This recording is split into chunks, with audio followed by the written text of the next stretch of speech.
Hello, I'm Jason Lowry. And I'm Mark Toady with hair. Whoa, it's scary, and this is a scary edition of the Parkland Podcast. It's the Parkland Podcast with Jason and Mark. It's the Parkland Podcast with Jason and Mark.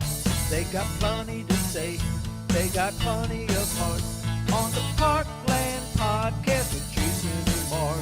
It's the Parkland Podcast. Yeah, the Parkland Podcast. It's the Parkland Podcast. Yeah, the Parkland Podcast with Jason and Mark. Jason and Mark. It is the Halloween edition of the Parkland Podcast, episode 72. Greetings, all you spooky ghouls and goblins, and thanks so much for tuning in to the episode. Got a great one for you. Lots to cover, lots going on. Brought to you by Parkland Pharmacy, Discover Farmington, Heimberger Construction, a new advertiser, West Central Auction Company. Yes. And Hughes Funeral Home. JT. All sponsoring the Parkland Podcast today. And we have some great guests for you. Kevin Engler is going to be with us for the 33rd time on the Parkland Podcast. But what's kind of weird, his first time in the barn. Yeah, that's right, because the first time we interviewed him at the courthouse. And we had the camera that did the dip. Yes, yes. That was a great way to start. So, he's going to join us in the barn for the first time. And then we'll have Allie Redmond and Daniel J. Cox from St. Joseph Catholic Church in Farmington. The annual school auction is coming up on November 1st, so they're going to talk about that. We'll give you the details of our Halloween promotion. Do you have a cool picture of your ghoul or goblin you want to share on Facebook and win $100? We're also giving away a prize for the top family costume as well. We'll explain how that works as we go along. And our final week of high school football, 2 games for you. Sullivan, North County Thursday, Central Farmington Friday. And we'll be joined by the head coaches of those games during our sports segment as well. So it's episode 72 of the Parkland Podcast. What did you do this week, Mark Toady? I went to the football game last night. Farmington played well. They did. Also helped to MC the Halloween costume contest at Farmington City Hall last night. I went to the farmer's market this morning, and as soon as we're done here, I'm going to the big barbecue that we interviewed Dave Werner about yesterday. But it's this week that's going to be busy. I'm emceeing something on Monday, got a United Way meeting Tuesday. Thursday is Sing United, and then Friday's Halloween. Friday is Halloween. And my birthday. And your birthday, yes. Yeah. You're going to be like 64? 50. 50, okay, 50. Something like that. Yeah, it's kind of a big deal. Real quickly, I want to show you the picture of last night's winner, the overall winner. A real sweetheart. In fact, she is dying to be on the podcast All right. as well. Well, I don't know if you can hear us when we put this picture on, so I'm just going to flip the picture up here real quick.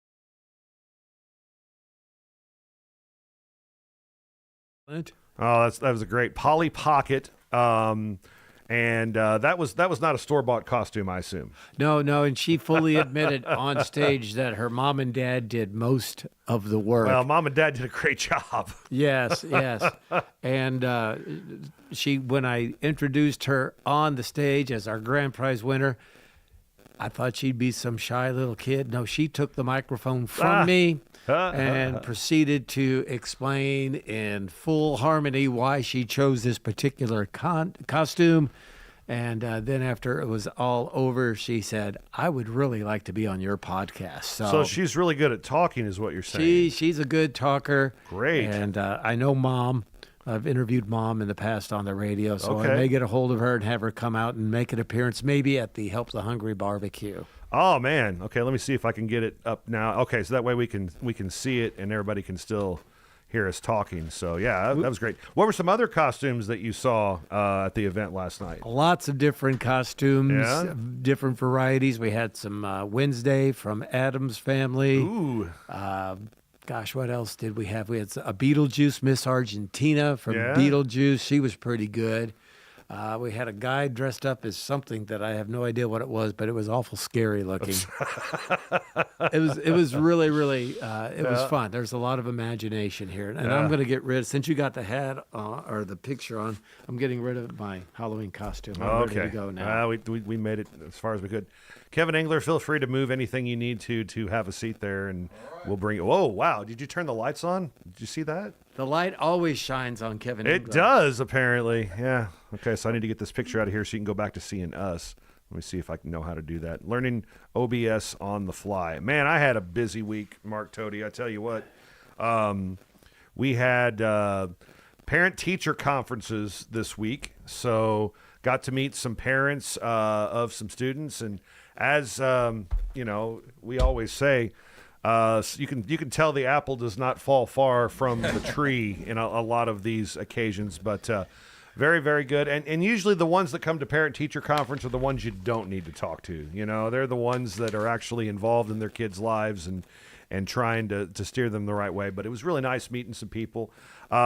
We had the football team did a really neat promotion this week where every player picked a teacher who was a big impact on them and gave them an away jersey to wear at the football game last night.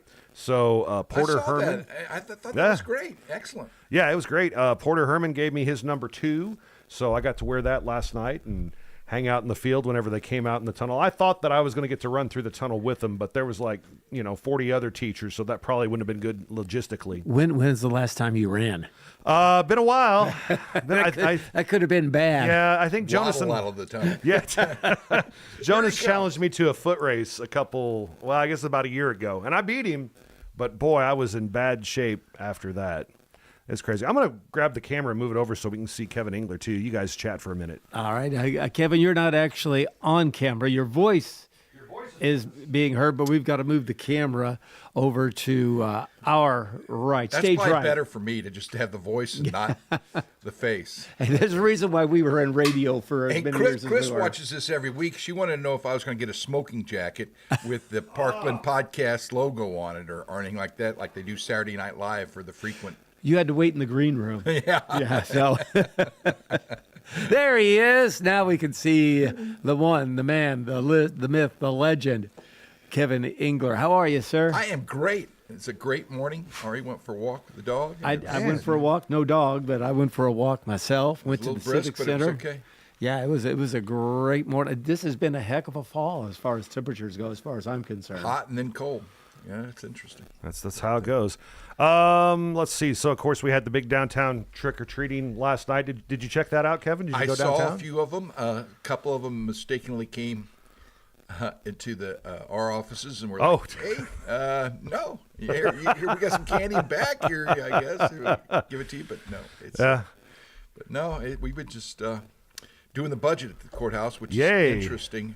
And then I've been running around following grandkids' sports. You know right? How that is. Yeah, basketball season's starting up. Yeah. Of course, Basil and Evelyn, they play almost year-round. And then, right. And then Basil got into cross-country this year at Farmington and did well. I was very proud of her. They had their conference or whatever tournament last week at the park, and she took 5th overall and 1st for the 7th graders. So that was pretty good because there was a lot of kids there. So I see Dustin all the time with your granddaughter playing basketball at the Civic Center. Yeah, he works pretty hard. They start in their St. Joe, and then they've got an AAU team, and then they got a team that goes up to St. Louis. So they do up that on Sundays, and we go. Chris and I go see them periodically. Lots of basketball. I know you've got other things you've got to do, but before we get into what you came here to talk about, we always do a little trivia segment. You want to do a little trivia with us? Absolutely.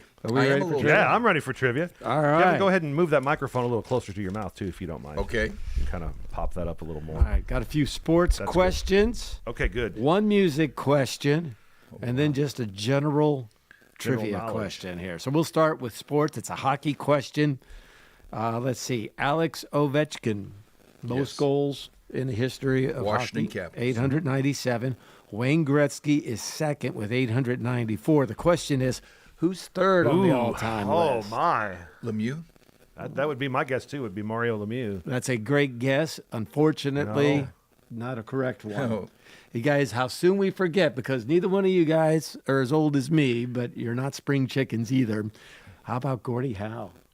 Oh, Gordy. Yeah, played 27 years, you know.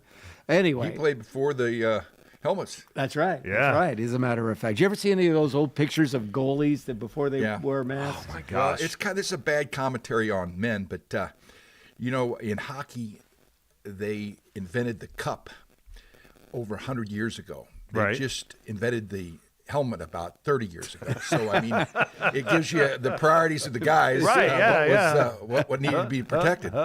I just thought I'd throw that in. All right, question number 2. Okay. The New York Yankees have won the most World Series Yes. of any team in baseball with 27. The St. Louis Cardinals are second with 11. 2 teams are tied for third. Okay. I'd say Dodgers.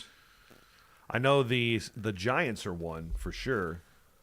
I don't know about the Dodgers. You're going to go the Giants? Oh yeah. And you're going to go Dodgers. Yeah. Dodgers?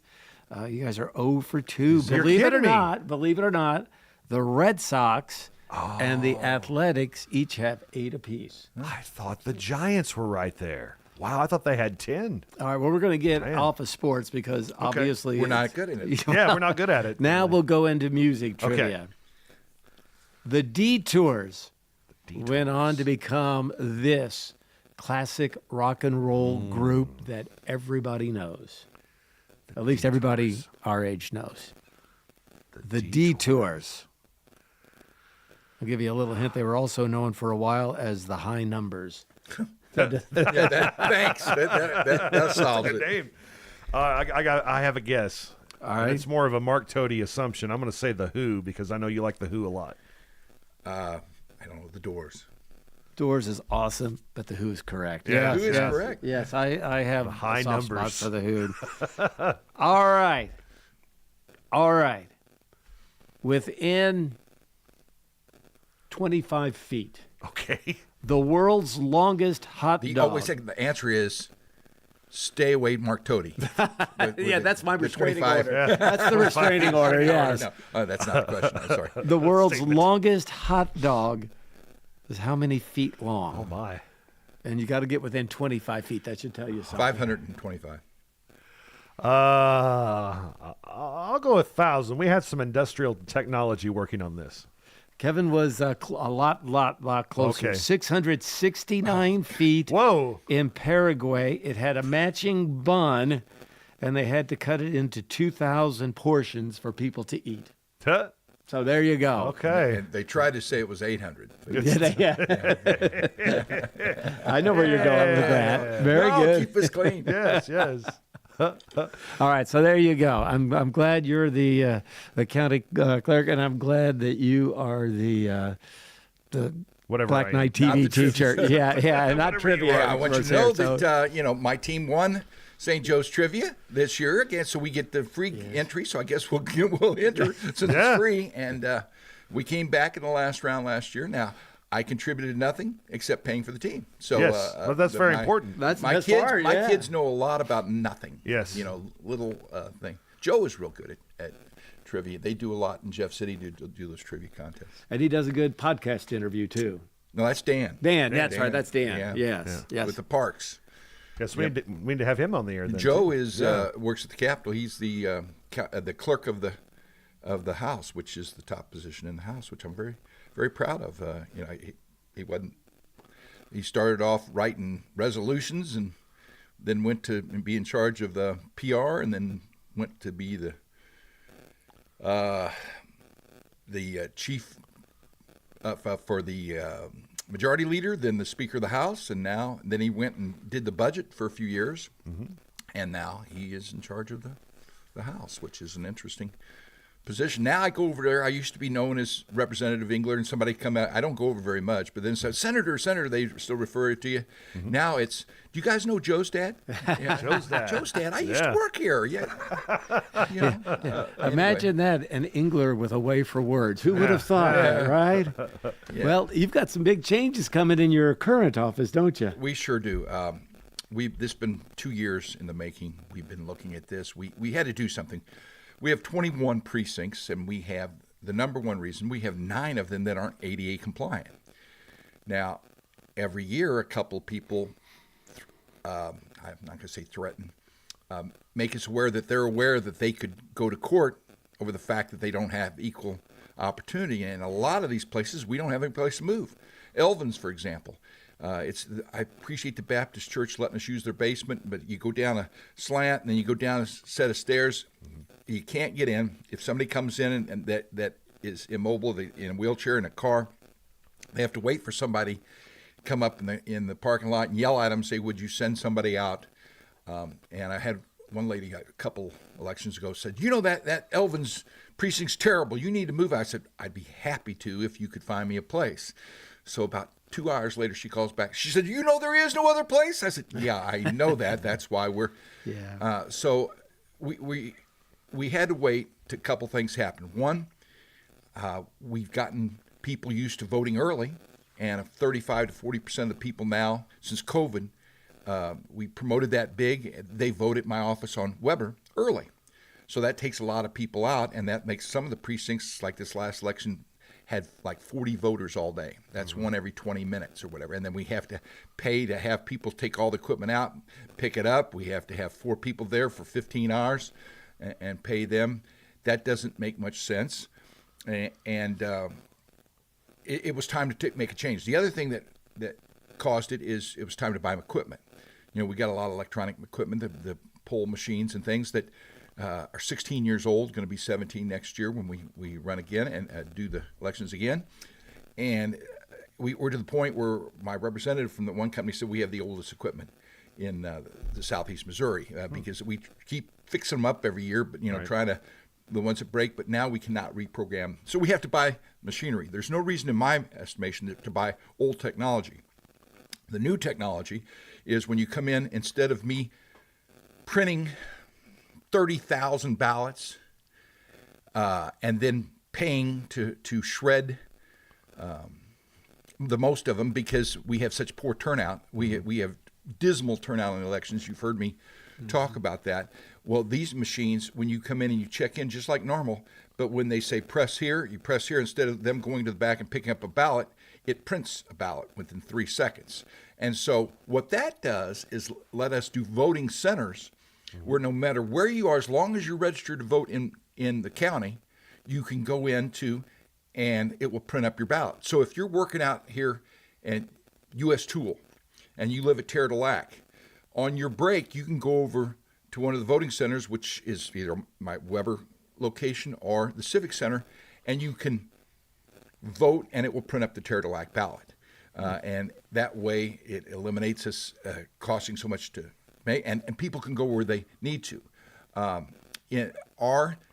We've decided to go down to 4 voting centers and then keep Bismarck and Leadwood because they are more than 10 miles away. They have their own, they're ADA compliant buildings. They have their own cities and their own school districts. And so that if you have special elections because of ties like we've had in Bismarck a couple times, it's a lot easier to isolate that. So we're going to do that, and we're going to do at formerly the Centene Center. Now it's First State Bank Center because we got plenty of room, plenty of parking. And then the college's new building, same thing, plenty of room, plenty of parking. I brought a little map. I know you can't really read it, but 80%, over 80% of the county's population is within about 1 to 2 miles of 67 from Farmington to Bonne Terre. It's all, when you're talking about Ludington and then Park Hills and then Deloge and then Bonne Terre and Farmington, very compact. So we're putting one there, we're putting one at the college, and we're putting one at North County High School gym, their practice gym and back. Okay. And so we've got plenty of parking, we've got plenty of accessibility.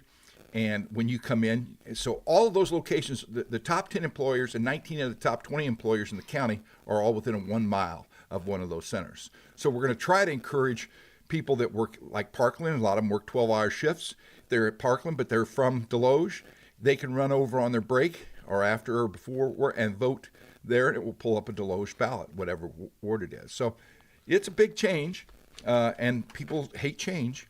I know that, and I've been accused by the Democrats of trying to suppress the vote by doing this. And with less than 5% of the eligible people voting last April, somebody's already beat me to it, because that is pathetic. And so we're hoping not only will make it cheaper, because it's going to cost us between $25,000 and $30,000 every election of taxpayers' money less to run these elections. Just the cost is one thing, but we're hoping to increase the turnout to make it more convenient for people. So statewide, $35,000 might not seem like much, but on a county budget, is that a good amount? Oh, yeah. The budget. We're just doing the budget this week. Let's break and talk about the county budget. Okay. Our state officials have saw the wisdom of cutting some of the taxes, not their taxes. I don't care if they want to cut their taxes where they have absolutely no income, and they have to do like I did in 08 and 09 and fire 8,000 people in 2 years and cut Medicaid and cut the foundation formula. That's their business. But they start cutting like they got rid of the manufacturers and mine tax. Anybody that's manufacturing anything, and that's pretty liberal, doesn't have to pay taxes on their utilities or any of their costs of their stuff. The same way with the mines. These mines up here by Bonne Terre, they no longer, when they built a bigger facility up there, they didn't have to pay tax on any of the materials. So it doesn't sound big, but it's like 2%. When you're dealing with the budget of the county, in order to give our employees the same cost of living that the Social Security talked about yesterday, 2.8%, it's $400,000 more. Now, our revenue is flat. We get almost all of our revenue from sales tax. People get their real estate taxes. They say, well, I hate the government, I hate the county. We get 2.5 cents. That's not enough to pay for the assessor and collector to even collect it. The city's 10 times that much, and the school district is 100 times that much for the schools. So our budget is not hefty. And when utilities are going up 15% and our insurance is going up almost 20%, it makes it very tight. So when you're talking about a $30,000 budget, it does affect it. Now, some of this is borne by the schools and the cities that have the elections, but they're taxpayers too. So if it saves North County School District an extra $1,000, that's taxpayers from the North County School District. So we that's not our first priority, but it's a nice. Another thing is you've heard me talk about trying to get workers. We can't get poll workers. Yeah. And when you have to have a pool of about 180 to 200 poll workers, and you have attrition of about 10 to 15% every year. And when your average age of your poll workers above room temperature, as I like to say, they die and they become incapacitated. Yeah. So we're shuffling on the mornings of the election, trying to figure out because we have to have so many Democrats, so many Republicans at every polling place. And Jackie, my elections official, said it's like putting together a puzzle in the dark. When somebody calls in and says, "Oh, I can't make it to Marvin Chapel," okay? You were representing the Democrats. We got to find a Democrat that's willing to drive up to Marvin Chapel, and this is at 5:00 in the morning. It's very an interesting dynamic. And at this point, I'd like to thank Jackie and Valencia and Emily Miller that do the elections. They're doing a great job. When I took over, we had 4 people full-time in that department. Now we have 2 full-time, and Emily does part-time. And then the gals at my office, Linda and Rhonda and Teresa. They're a big help to all of us on election night. No doubt. They do a great job for elections, and they do a great job every day because we do things like payroll and all the insurance, and we issue the notaries licenses. We issue the liquor license, the business. There's a lot of things multiple things that they do, and they do a great job. So, getting back to the next election that we'll have, I guess that'll be the primary for our county offices. Well, April. In April. April. Okay. Now that's when we get Municipal. such a terrible turnout. And Right. last year we had, if you remember, we had mayor races in Farmington, we had mayor race in Park Hills, we had mayor race in Deloge, and we had a school bond issue. We had Big River Fire District, we had Terrelac Fire District, and we still only had 6% turnout. Now, that's of the people that are registered. Of the eligible voters, it was like less than a 5% turnout. I'm hoping that without all those elections, we could still at least keep 6%, try to get up more 8%, because your local elections, they affect you more than anything. They're the ones that Absolutely. are taking care of your taxes for your schools and for the city and deciding the future of the city. So I'll mention one other thing for us, cost savings. I have to have a voting machine for the blind at every precinct. Okay, so I have to replace those because I only have 2 that are still working. I happen to know which precinct are typically only blind voter votes out, but I still have to have one at every precinct. So if I go back to 21 and at $3,500 a piece, that's $70,000 approximately that we have to have for blind voting, with the vast majority of them not having any voters that are blind. And with some of them, like Iron Mountain Lake and Leadington, stuff that have not many voters, it gets up to the cost per vote is really high. So you can do all these things to make voting easier and more accessible for residents, but at the end of the day, eventually it's going to involve them. They've got to get out and make the effort. They got to make some effort to vote. Yeah. Absolutely. If they want to come into my office 6 weeks prior of every election, you can vote early. Now, the first few weeks, you got to tell us why you're voting early. The number one reason is, I don't know if I'll be here on Election Day. So that's not real tough. We're not going to quiz you and say, you sure you're not going to be here? But What do you got going the way on? the law sets up, we have to mark that you give a can't be there. reason. The last Yeah. 2 weeks, you don't have to have any reason at all. We're trying to negotiate so that by the time that November election comes in, that's a 4-week either way, because the amount of people that come in is almost 4 to 5 times as amount after that 2 weeks. Because everybody said, well, I don't want to make up a reason. I just soon tell them there is I don't no want to reason. lie to the government. Yeah, I don't want to lie to you. So that's what I've told them in the meetings. You're forcing people to lie Yeah. because they just would like to get there. Maybe they don't like being around crowds. Sure, Maybe yeah, but absolutely. they would like to vote early, and we want that opportunity because we want more people to have the opportunity to vote. So we'll have a municipal election in April. We'll have, I guess, primaries in August. And then a general November. election in November. So Right. 3 elections coming up this year. Yes, we do, and of course we don't have the presidential preference, which we probably will have in 2 years because they're going to put that back on, and we're going to spend $1 million for no apparent reason because it's not binding. Yeah. It's just like a beauty pageant, tell you who really you like. So we'll have 4 then. In the odd years, we only have 1. One of the things that is interesting is we will not have a Senate. This August and November is going to be very difficult to get turnout. Right. And that's another one of the reasons we're trying to combat this a little bit because think about it, we don't have a presidential primary to advertise, and everybody's talking about the election next week because the president's going. We do not have a governor. We don't have a lieutenant governor race. We don't have a Secretary of State race.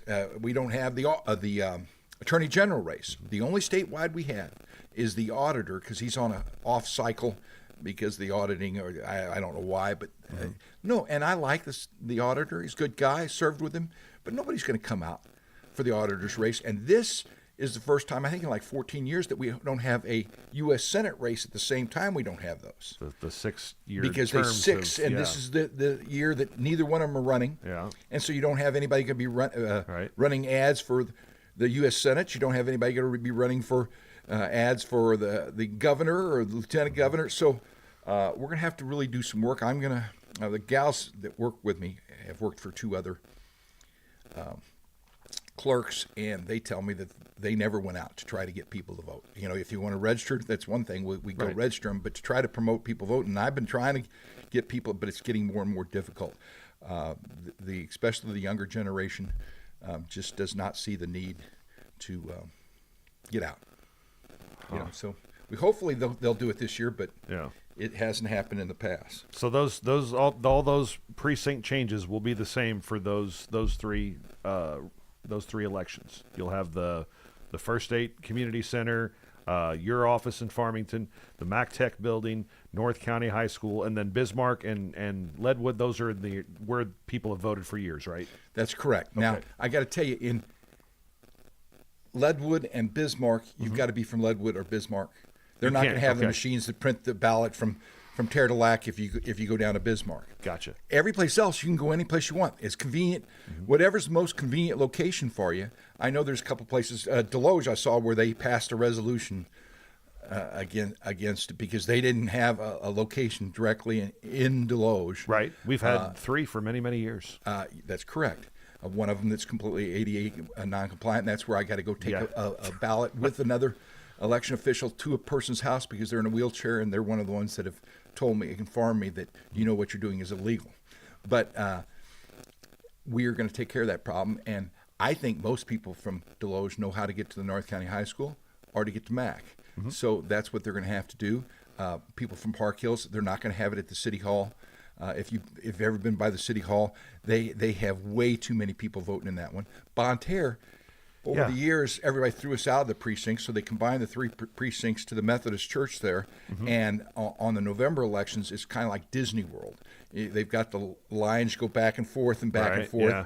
And Miss Berry goes, okay, number 4's got an opening here. And, we're trying to avoid that. We're trying to make it so that you don't have to park over at St. Joe Church because the crowd's so long. And there, every place we have, we're going to have police presence at all the voting. They're not going to be sitting over you, but we want to make sure. People have gotten ignorant about something and threatening 80-year-old ladies because you refuse to take off your ball cap or something is not good.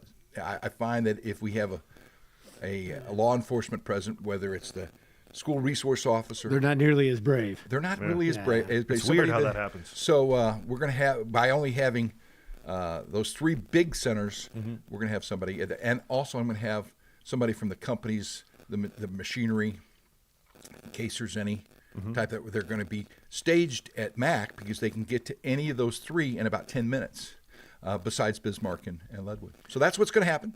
You've got a walk you got to go to, don't you? Going to the, it's the Monarch Walk now. Yes. It's pregnancy. Oh, yeah, that's right. That's Chris and I are sponsoring that this morning, so I thought I'd go back and go out there and steal me a T-shirt and do the walk. It's a beautiful park, so we'll go out there from this. And by the way, a shout out to your wife, Chris, faithful listener and viewer of the podcast. She's watching right now on Facebook. Is she? She is. Christine Engler is watching. That's great. Hey, Chris. Yeah, she the podcast. So we're happy that you guys are filling that gap. Kevin, we appreciate you being here. I think one more time you may be on payroll. Yeah, extra large is extra the, large. Is yes, what I yes, need. yes. Smoking for the smoking jacket. For the smoking jacket. Okay, we can take care of you. All right. Awesome. Thanks, buddy. Appreciate it. Thanks, All right, Kevin. Thanks. All right, Kevin Engler, he is our St. Francis County clerk, and he is joining us here on the Parkland podcast. Mark, we need to talk about our newest sponsor, and this is about a big event that is happening in Farmington, probably a place you drive by all the time. And this is a house that is located on North and A Street. I know exactly where it's at. Yes. And that is going to be put on the auction block. And West Central Auction Company is going to be taking care of that auction. JT Morgan, friend of the show, will be doing that auction on November 1st at 12:30. But today, you can go check out the house yourself. They're going to have an open house from 10 a.m. to noon, and then Saturday, November 1st from 10:30 to noon. So you can check out this house, or you can bid on it right now online. This is a neat way to sell a home. It's right off of A Street. If you know where Domino's and Car-Mart is, it's right behind the Car-Mart location. Real super easy to find.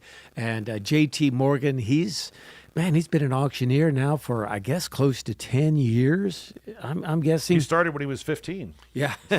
And he's married to Miss Molly, and they have a couple of great kids. And Molly is a former Country Days Queen and St. Francis County Fair You were Queen. the Country Days Queen expert, Mark Tody. You Well, know that I history emceed better than every anybody. one of them, so I should know a little bit. But JT, his dad is Tim Morgan over at Offenburg. And JT also gives his time to a lot of different causes. He helps to auctioneer at the homecoming that Habitat for Humanity puts on every fall, and a bunch of other events. He's awesome with his time, and he's a great auctioneer. Very good. So check it out. Again, Farmington Auction Co. Check out their website. You can bid. You can take a 3D tour. It's really, really cool. And again, that auction is happening next Saturday, November the 1st. Parkland Pharmacy are the official pharmacy of the podcast. How long has it been since you've had to pick up a prescription, Mark Tody? Well, it's been a while for a prescription, but I went in and got a flu shot about a week and a half ago, and I'm going in Monday, and I'm going to get my COVID vaccine. And then Wednesday, I'm meeting with the lovely and talented Miss Judy Boring, and we're going to talk Medicare Judy's not stuff. boring.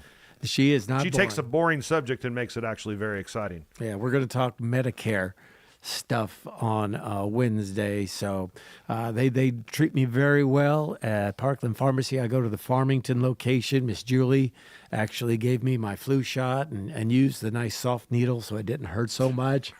And then Carrie, glad to have you there. She always greets me with a smile. Love that place. Great customer service. Parkland Pharmacy, small town pharmacy at its finest, the official pharmacy of the Parkland Podcast. Quick break. When we come back, we'll check your news next. You're watching Parkland Podcast on Facebook Live and YouTube. Farmington, Missouri, your destination for a perfect weekend getaway. Dine in at one of our quality restaurants or visit one of our surrounding wineries. Farmington offers a variety of parks and other recreational leisure time activities. See some sights, have some fun, and go wherever your heart takes you. Sounds like a lot of fun, so get a room and stay a while. All this and more awaits you just 60 miles south of St. Louis. Discover Farmington today.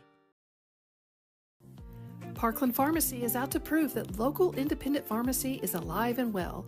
We work hard at giving you an excellent experience every time you come to see us. We love what we do, and we would love to take care of you. There's no need to be frustrated with your health care. If you're tired of what your pharmacy is not doing for you, then stop waiting in line and come see us today. We have 6 locations across Southeast Missouri, so Google us to find the store nearest you or visit parklandrx.com. Parkland Pharmacy is a local pharmacy at its finest.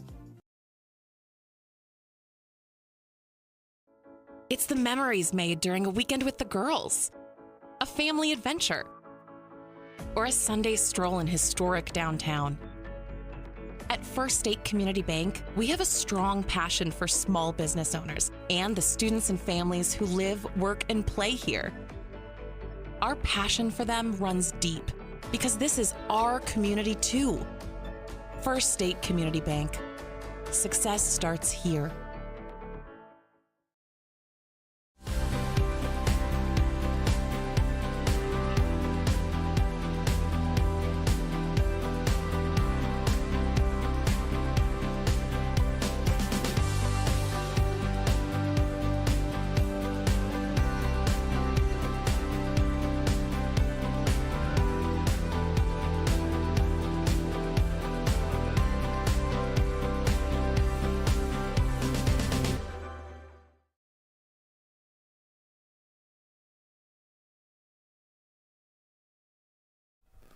Let's check your latest news now here on the Parkland Podcast.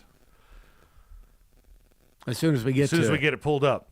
A Washington County man was killed Wednesday evening after being struck by a train in Bismarck. According to the Missouri State Highway Patrol, the crash happened right before 7 o'clock at Highway 32 near Center Street. The crash happened when the victim was walking near the train tracks as the train was traveling south. At some point, the victim, a 44-year-old man from Washington, Missouri, was struck by the train. According to the Highway Patrol, the man was pronounced dead at the scene.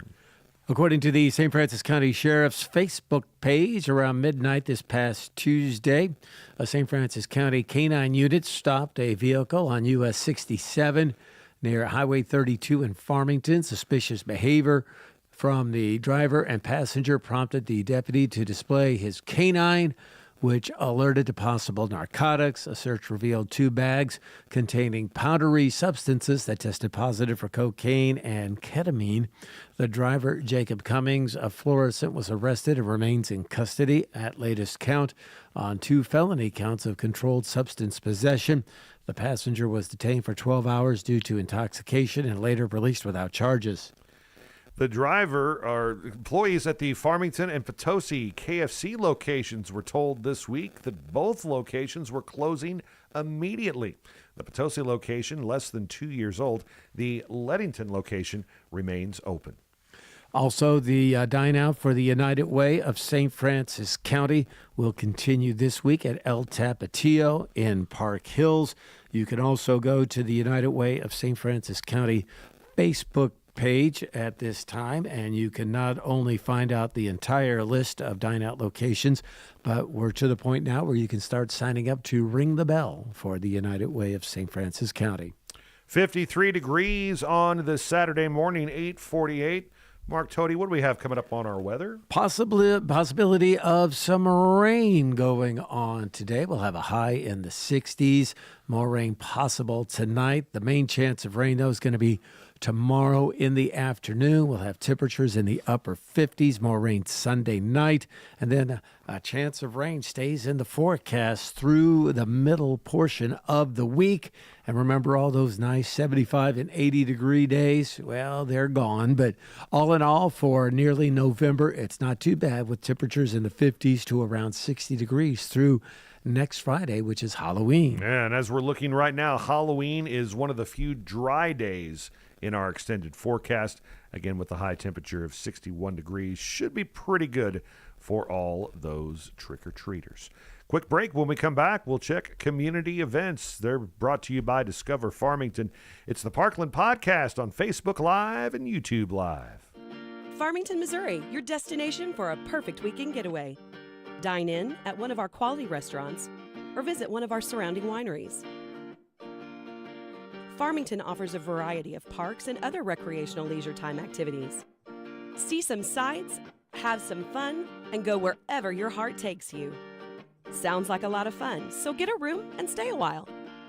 All this and more awaits you just 60 miles south of St. Louis. Discover Farmington today. Events are powered by Discover Farmington more than you ever imagined. DiscoverFarmingtonMo.com allows you to find out more about all the events happening around their area. You can even book a wedding or a day trip. That's DiscoverFarmingtonMo.com. There is a free meal coming up this Wednesday at the Methodist Church in Farmington. Mom's Cafe starts around 5:30. Everybody's welcome. VFW Trunk or Treat happening today, 2 until 4 o'clock. And that is happening at the VFW in Farmington. The Jungle Book, presented by the Mineral Area Fine Arts Academy, is the 25th, which is today at 5:30, and tomorrow at 3 o'clock at the college.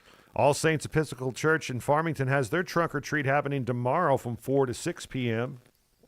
The First Baptist Church of Farmington trunk or treat is the 26th from 4 to 6 as well. Chick-fil-A has a trunk or treat happening on Tuesday, October 28th at 5:30. The Deloge Library trunk or treat is Wednesday, October 29th at 5 o'clock at Deloge Park. The 4th annual Trunk or Treat Camelot Nursing Center event is Thursday, October the 30th. A couple of things coming up on Thursday as well. Sing United for the United Way of St. Francis County takes place at the First State Community Bank Center in Farmington, and there's also a trunk or treat at St. Paul Lutheran School, the elementary school in Farmington. And then we get into November, the Last Swing softball tournament happening November 1st all day at the Bud Norman Memorial Sports Complex in Farmington. The St. Joe Catholic School auction is Saturday, November 1st at the school gymnasium. We'll tell you more about that coming up in just a bit. Yeah, just a matter of moments. The First Free Will Baptist Church of Farmington presents Christian artist Joseph Habedank November 5th at 6 p.m. The Wine Garden Vineyard is hosting a wedding expo and open house the 15th from 12 to 5. The miniature Dickens Christmas Village will be on display Monday through Saturday at the Farmington Public Library starting November 17th. And then it's the big Help the Hungry Bake Sale. We'll be there broadcasting the podcast live. It starts at 9. We'll be there to help them get started. Probably do an early start time for the podcast that day as well, so keep that in mind. There's also going to be free downtown carriage rides November 28th and 29th, December 6th, 12th, 13th, 19th, and 20th in downtown Farmington. And speaking of the 29th, that's when they have their big Christmas tree lighting ceremony, the Saturday after Thanksgiving. And Kreckler Jeweler Farmington Christmas Parade will come your way Friday, December 5th at 6 o'clock, and that opens up One of my favorite places in the area. Winter Wonderland, Santa. Weeknights at Long Hall, starting with the parade and then going through December 23rd, 6 to 8 p.m. nightly, then Saturdays from 1 to 3. Those are your events. They're presented by Discover Farmington. More than you ever imagined. Find out more about local events. Even book a wedding or day trip today at discoverfarmingtonmo.com. I'm going to go help our guests find their way to the barn, and while that happens, enjoy this message from Discover Farmington. Farmington, Missouri, your destination for a perfect weekend getaway. Dine in at one of our quality restaurants or visit one of our surrounding wineries. Farmington offers a variety of parks and other recreational leisure time activities. See some sights, have some fun, and go wherever your heart takes you. Sounds like a lot of fun, so get a room and stay a while. All this and more awaits you just 60 miles south of St. Louis. Discover Farmington today.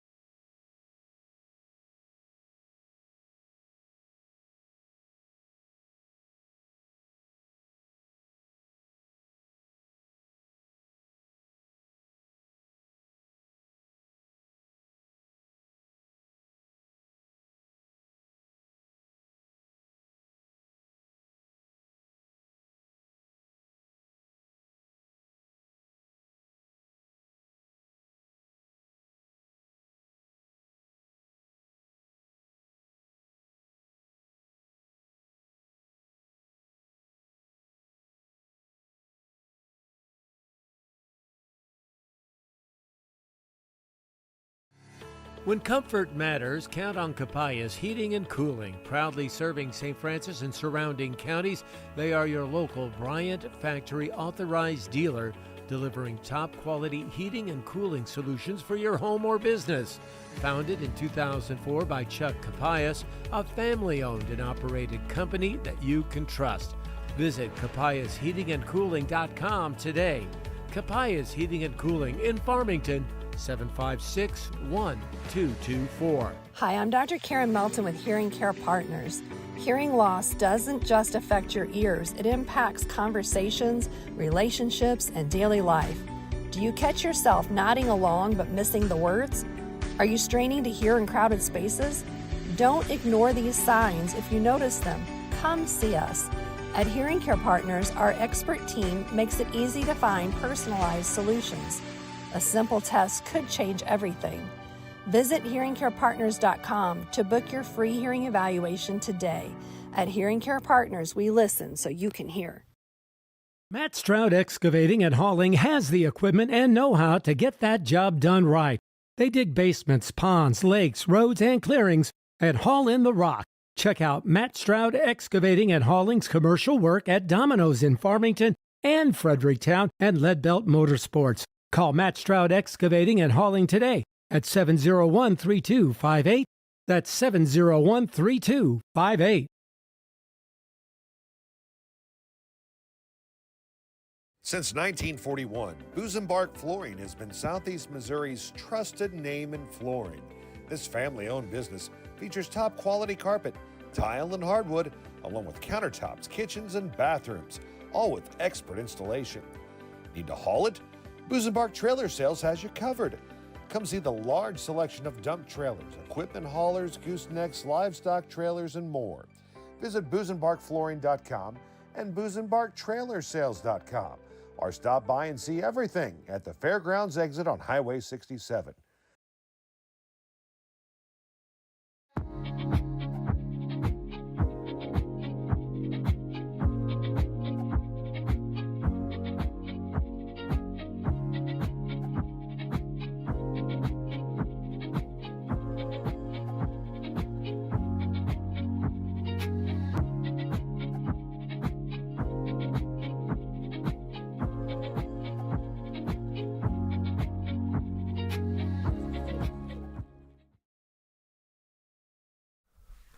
Back on the Parkland podcast on this Saturday morning, 8:57. We got a current temperature outside of 51 wonderful degrees.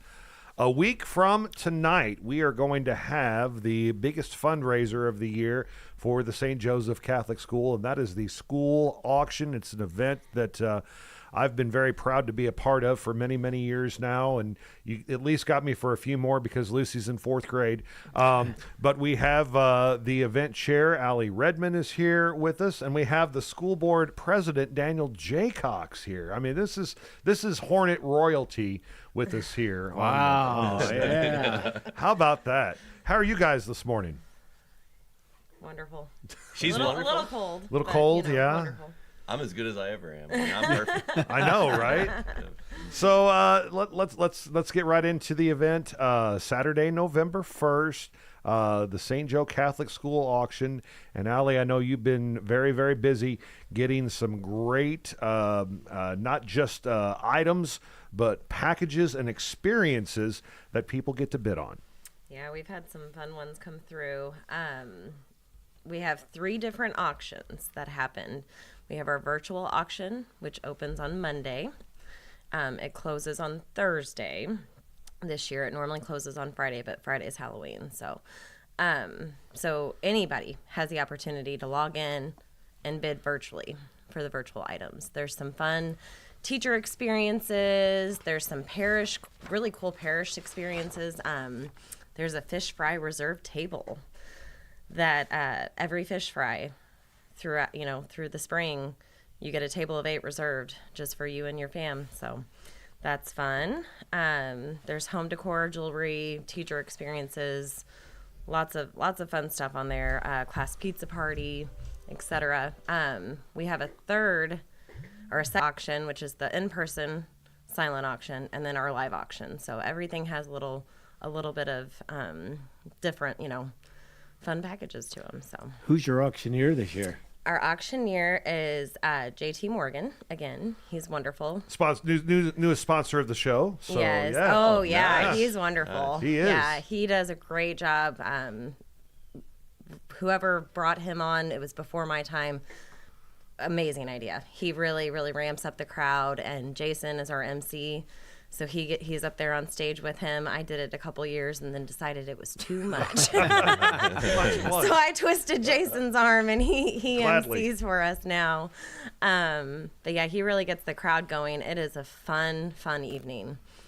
And the best thing about having JT, that means his dad gets to bring the margarita machine. Yes, the margarita man will be there again. Excellent. By the way, I'll give you credit. The apple doesn't fall too far from the tree. You're out here fundraising and getting donations for your auction. I was at one of the fish fries last year, and your daughter came up to me after I bought one of my desserts and said, "Would you like to buy some raffle tickets?" And of course, I had to give her $5. Yes. So you have trained her well. She's really good. My daughter also goes to the school, and I will buy from her daughter instead of my own daughter. She's just very effective. Very convincing. Very effective. So there's some other ways that you can get involved if you can't make it to the auction. We are almost sold out of tickets. Oh, great. That's good. Which is amazing. That hasn't happened in a few years. So the golden tickets is a really awesome way to get involved. $100. There's only 100 tickets sold. The winner wins $5,000, and there are no givebacks. Wow. Nice. So, and that's drawn before the live auction next week. You do not have to be at the auction to win. So that's a fun way to get involved. We have a lot of people who do that. I believe we have about 40 tickets left. Okay. So get those in because once next week hits, they go fast.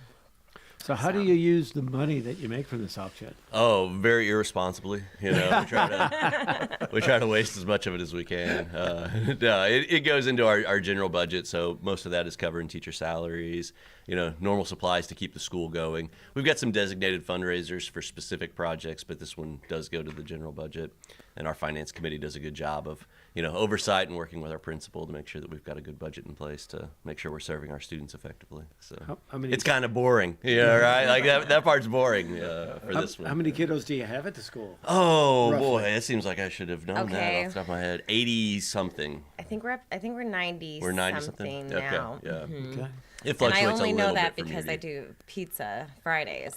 Yeah. Oh yeah. I have to have a she's She's I'm the she's lunch selfish, lady. I'm selfish the with her time. I'm the selfish lunch with her lady time, on that Allie. Fridays. So. I love it though because I don't have to pack for James or Lucy, and it works out Exactly. awesome. Just got to remember to send the money. That's the part that trips me up. Yeah. So we have this auction coming up on again November the 1st, Saturday night. What time can people start strolling into the gym? So after Mass, we've got 5 o'clock Mass on Saturday. The doors open. It's normally about 5:45, 6 o'clock. Dinner is ready to go. Everybody comes in, gets their plate, kind of looks around at the silent auction, grabs a frozen margarita from the Margarita Man machines, and then about 7:30 we get started on the live auction. How much are tickets? They are $60. Okay. That includes a wonderful dinner catered by 12 West. Great. And an open bar. So. Do we know what's on the menu? Yes. So. Last year was good. I look forward to the meal. Oh goodness, put me on the spot. We've got a pork entree, a chicken entree. There are mashed potatoes and mac and cheese, which is amazing. Great. How about an all of the above Yeah. I want to know Exactly. I'm specifically And waiting for the there's- word green beans. I was about to say there are green beans, Okay, yeah, and that's there right. are lots of gluten-free options. Oh, excellent. Oh For wow. Mr. for J. you. Cox or Yeah. anybody else who's gluten-free. Oh, that's very sweet. So, yeah, it's a really fun night. This year it actually falls on All Saints Day. Yeah. So we turned our theme into the All Saints Soiree, and we're really pushing that and celebrating that. Investing in faith and forming future saints for our students. So. And I would imagine, as I get involved with the St. Paul School auction, which is in the spring, but if your auction is like ours, the church really supports you as well, and the parishioners come out, but the whole community kind of helps support this, don't they? Absolutely. I mean, we see, colleagues of parishioners coming in and supporting. We see everybody from around town. It's wonderful to see those people come together for it. And we insist on having a good time. I think that's just a very important component of it. So we really do enjoy each other, and we try to make that fun for everyone. I don't think anybody leaves bored, No. Yeah, it's like, oh man, that sucks. It's a good time. We even had some St. Paul friends come over this last year, and that was fun. They got a table together, and I promised to return the favor, and then we set our wedding date. Oh, That's right. Yes. Yes. Yeah. And then I was like, what was I thinking? So I owe them a table at next year's auction. just invite him to the after party to our auction this year. Oh, That yeah. ought to There sort we it over. go. So on your first anniversary, we know where you'll be spending Yes, it, right? yeah, I'll be at the St. Paul auction. Go, Gary. Go across the street. Here we go. Talk a little bit, because you guys are both St. Joe parents, obviously. What are the advantages? What are things that you've noticed with your kids going to St. Joe and the education they've received? Oh, well, Jason, you've seen it firsthand as well. The science education there is as good as it gets. I mean, I hope you'll consider having John England on in the spring, to talk about when science fair season comes up. He gives all the credit to the kids. He gives all the credit to God, but he is excellent. He just teaches them so much, and St. Joe is always very competitive during science fair season. The reading skills are just... when you look at the scores, so that's the boring part of being on the board that's also very rewarding, right? You're always reading the test scores, and you're seeing how the kids are performing, and they just do so well. Now my son's in Farmington High School, and he's in marching band, and they've just prepped him very well for that transition. And we see that in older kids, older siblings of his classmates who are going on to college and, getting excellent scholarships and just, finding success very easily. And I think a lot of that comes from the foundation at St. Joe. I will give the school and the church as a whole a lot of credit, because it's not just this auction, it's all the fish fries, it's the fried chicken dinner, it's the barbecues that you all seem to have about every 3 days or so. You smelling them? It's a community for sure. You have a very involved congregation, don't you? Yes, absolutely. And I know that mass participation is up right now at St. Joe. I feel like there's definitely a energy being pushed through the church and through the parish and through the school right now. And I think that's really fun to see.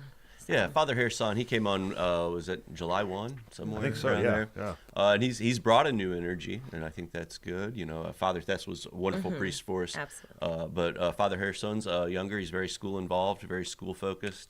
I've seen him more at the drop-off line than Father Thess or Father Ricky combined. Yeah. I mean, He likes the outdoor air and He drinking does, his coffee. yeah. You know, I don't think it has anything to do with the kids. You know, I think but and a very neat mass. He kind of brings in a little bit of the Spanish. I know he started a Spanish club, I believe, at the school too. That's coming up. yeah, we're gonna have 2 hours a week where students can voluntarily, learn Spanish and do some cultural stuff with that as well. Yeah, he taught the Viernes. Yes. It's Friday at the school mass on Friday. So yeah, he's got some different perspectives. He's really trying to energize the group and do some different things. We didn't mention the mouse races as one of the many fundraisers. Oh, yeah. Yeah, I love the mouse races. That's usually March? Yeah, it's in March sometime. I don't know. I don't remember the date, but you get both of us on Yeah, I stage. would say, yeah. Rapid fire jokes. Ooh, There's a lot of mouse puns. A lot of them miss. Yes, but they that's do. okay. By sheer quantity alone, you'll get a laugh. Yeah, Michael Jordan, he shot 48% from the field, something like that. Yeah, somewhere in So I range. mean, he's more than half missed. It's like that Meatloaf song, 2 out of 3 ain't bad. Yeah. I wish I could hit those numbers. So yeah, lots coming up, and again, the online auction, we can find out everything. There's a Facebook page, There's a correct? Facebook page. It is, sorry guys, All Saints Soiree 2025 benefiting St. Joseph Catholic School. There's links on there to the website. You just sign into an account and you can bid virtually. You can get tickets. You can do sponsorships. We're still accepting sponsorships and donations. So all the information's right there. So the item I was asking you about is that silent, virtual, or live? Which one? That one's in-person silent auction. Oh, in-person silent. I don't want anybody bidding against me on Oh, it. really? Yeah, we've got some really fun ones this year. I did a lot of packages saint-based. So my stepdad, he's probably going to end up with St. Anthony's Lost and Found basket, which has some key finders and Where's Waldo and Okay. different yes, things, yeah. exactly. Yeah. So we have some fun packages this year for sure. Do we have the SLU basketball tickets We coming back? do. Okay, good, We do because the have the boys SLU and I went and basketball we had the best time ever. And we have a fun new live auction. Mr. Jerry Bach and Dr. Karen Melton with Hearing Care Partners. They are doing a father-daughter bourbon tasting experience. How old does the daughter need to be? And between Karen and Jerry's bourbon collection, it's going to be a fun evening for somebody, whoever wins that package. Wow. Fun evening for everybody. Well, and that, again, that's what's so cool about this auction is you have such unique events. The Casamatis's, I'm sure, are going to involve doing some kind of big meal. I mean, the list goes on and on with these neat, one-of-a-kind experiences that you can get and help out the school at the same time. Yep, absolutely. Yeah, is there going to be a boil? So this year they are doing a steak or salmon dinner. The St. Joe Men's Club for Men. Excellent. Yes. So I'm doing the meal a month again, which was fun. Dr. Karen won that last year. So I fed the whole Karen clan once a month. That was a fun one. Yeah, we've got some really fun packages this year. And again, November 1st is the date. You can still get tickets, and you can start bidding on those online auctions starting tomorrow. Monday. Starting on Monday, so that you can log on and do that. I guess with your job there at the Minuteman Press, it's you're able to print everything up pretty quickly and easily. Talk a little bit about your business. Talk about the services that you provide there in downtown Farmington. Absolutely, yeah. Minuteman's been open since I was 1 year old. Wow. I've worked there full time for 19 years. Started when she was 4. Basically. Carla's done a really great job, my mom, of marketing people. It's all about businesses, helping businesses. We do a lot of forms for people, marketing supplies. Ad specialties are probably the funnest thing. You can put your logo on just about anything. And there are some odd things, but cups, pins, business cards, brochures, all different kinds of things to really get your name out there. It's a fun thing. It's a fun job. You've been a big help to the United Way of St. Francis County. Yeah. I know you're doing some work for them. Yeah, absolutely. Yeah, we like to help those who help others. So very good. So make plans to join us on November the 1st, 5:45. Doors open about 7:30 is when the auction begins. Have a great meal. Tickets still available, and that online auction starts on Sunday. What's the Facebook page again? The Facebook page is the All Saints Soiree 2025, benefiting St. Joseph Catholic School. Wonderful. Anything else we need to cover before we let you guys go today?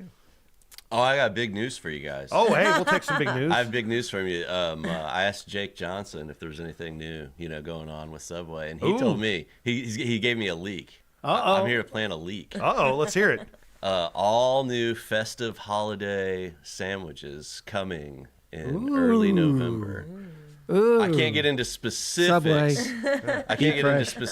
But cranberry and stuffing. I'm allowed to say those two words. Stuffing. But I can't. I know more, and I know they're not gluten free. but I can tease you folks right here that cranberry and stuffing are two words that I can share regarding Subway. I early hear a November. Thanksgiving theme coming around. I mean, I can't say any. I mean, I'd love to tell you, but I can't say any more than that. But then Jake would have to kill you. Yeah, Jake and I have a good relationship, and I can't risk that. So. Well, they also have great soups at Subway. I can vouch for their soups, and they have great customer service. So Brianna and Jessica and Heather, thank you all. I'll get the truth out of them. Yeah, you work them. Yeah, you'll know soon enough, right? Fantastic. Appreciate you guys coming in this morning. This is a lot of fun. Thank you. Hey, thanks for having us. Tell Lifeguard Gary I said hello. I will, absolutely. Yeah, He's at deer camp, so he missed you guys. Yeah, because that's whenever Allie's like, yeah, I'll come. I'm like, well, bring Gary too. And so he was unable. But Daniel, he brought breaking news. Breaking news. Yes, Breaking news with us. So worked out very, very well. Thanks a lot, guys. Appreciate Thank it. you. Yeah, thank you. All right, it is 9:15 on this Saturday morning. We have a current temperature outside of 51 degrees. You are watching the Parkland Podcast live on Facebook and YouTube. Hi, I'm Dr. Karen Melton with Hearing Care Partners. Hearing loss doesn't just affect your ears, it impacts conversations, relationships, and daily life. Do you catch yourself nodding along but missing the words? Are you straining to hear in crowded spaces? Don't ignore these signs. If you notice them, come see us. At Hearing Care Partners, our expert team makes it easy to find personalized solutions. A simple test could change everything. Visit hearingcarepartners.com to book your free hearing evaluation today. At Hearing It's the memories made during a weekend with the girls, a family adventure, or a Sunday stroll in historic downtown. At First State Community Bank, we have a strong passion for small business owners and the students and families who live, work, and play here. Our passion for them runs deep because this is our community too. First State Community Bank. Success starts here.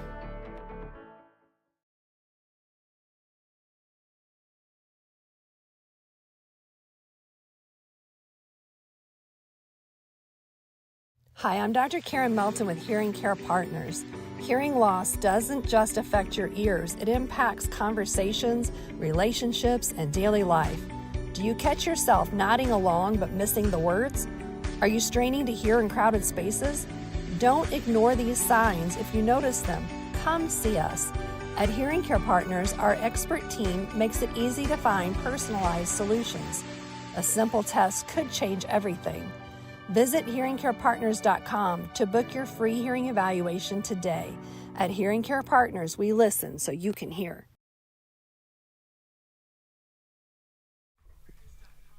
(9:17) on this Saturday morning. We're back in camera position number 1, and it is time to do your birthdays. We love to talk about your birthday here on the Parkland Podcast. Let us know about it.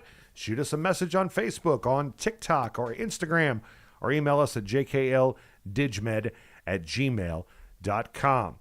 Who is celebrating a birthday today that you know, Mark Tody? Well, first of all, great friend of the podcast and just great friend all together. I've known her since she worked at the radio station. We won't say how many years ago. Mandy Herzog, happy birthday to you. First lady, one of the first ladies of the Deloge Chamber of Commerce in the city of Deloge. Yeah. As a whole, absolutely love that girl. Happy birthday wishes to you from all of your family.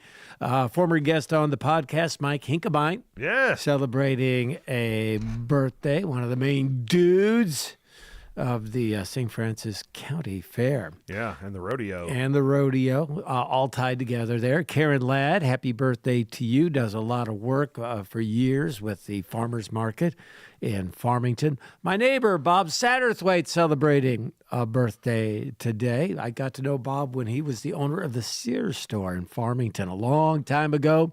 He complimented me because I could pronounce his name correctly. Yay. With a name like Satterthwaite, it could come out a lot of different ways. Could. And I said, with a name like Tody, I totally understand. Totally. And happy birthday to Tiffany Zert.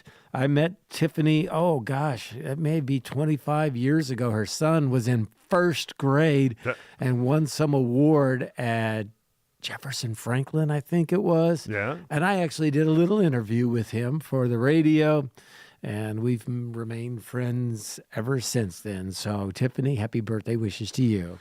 Happy birthday today to Misty Sheets. Happy birthday, Misty. Hope it's a great day for you. Brandy Lee celebrating a birthday as well. Happy birthday, Brandy. And Charlie Henderson. Charlie was the head custodian at the Unitech Career Center for many, many, many years, and avid enjoyer of the podcast and a big rock and roll music fan. Happy birthday, Charlie. Did you mention Hope the you have a great Gerstenschlager? day. Oh, my gosh, no. Rachel Gerstenschlager celebrating a birthday, talking about names that are hard to pronounce. Happy birthday, Rachel. I hope it's a great day for you. What about Sunday, October 26th? Sunday, Anna Hattridge celebrates a birthday. She's in real estate, and before that, she worked at Mineral Area College. Done a lot of really good things. So, Anna, happy birthday wishes to you. And Christy Scott, who has been on the podcast with Rocky Good. And they do the big event in February. Yeah, Night to Shine. Night to Shine. The and special they needs organize prom. that. Happy birthday wishes to you, Christy. Yeah. She's an awesome librarian. Farmington High School runs the media center and does a great job.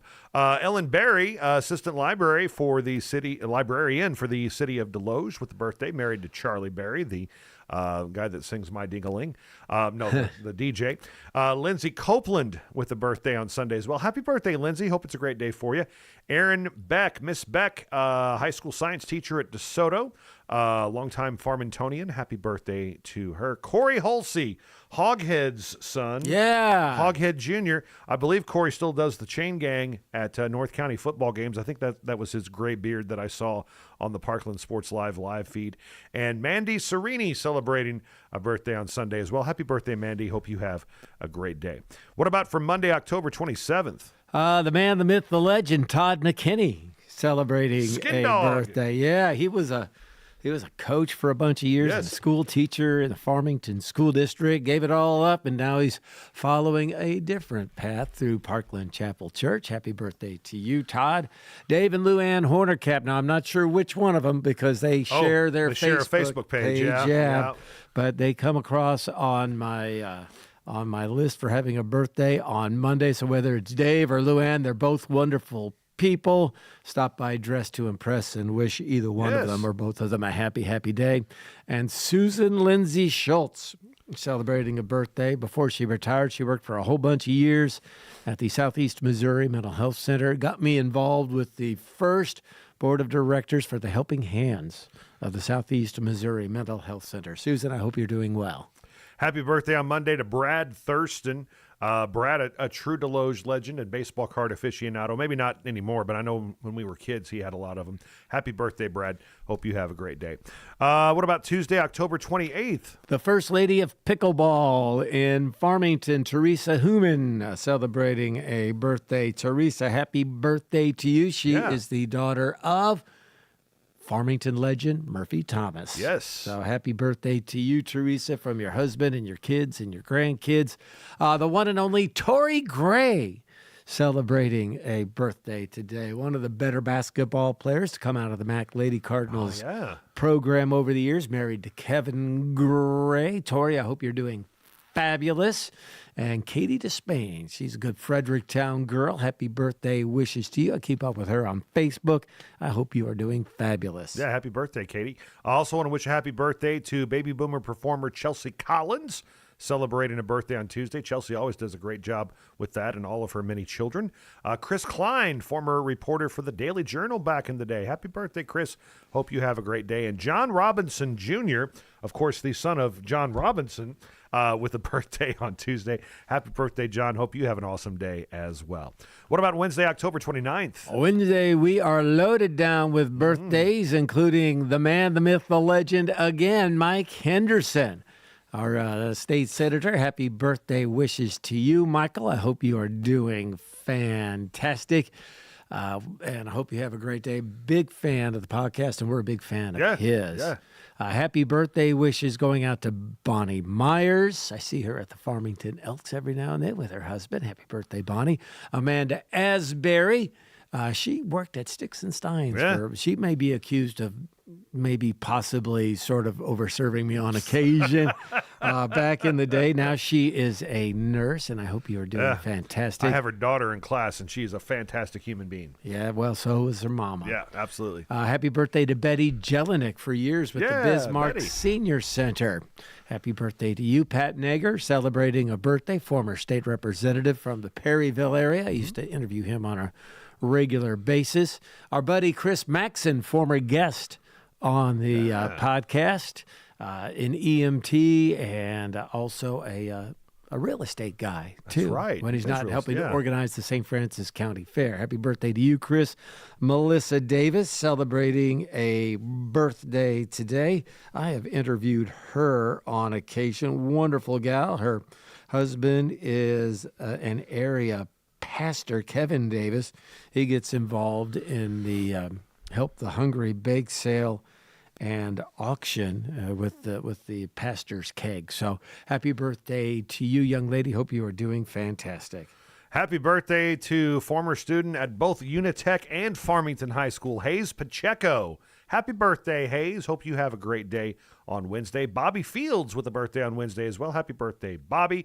Another baby boomer performer, Beth Tripp, with a birthday on Wednesday. Happy birthday to Beth. Anna Hammers, good old Deloge girl, with a birthday on Wednesday. Happy birthday, Anna.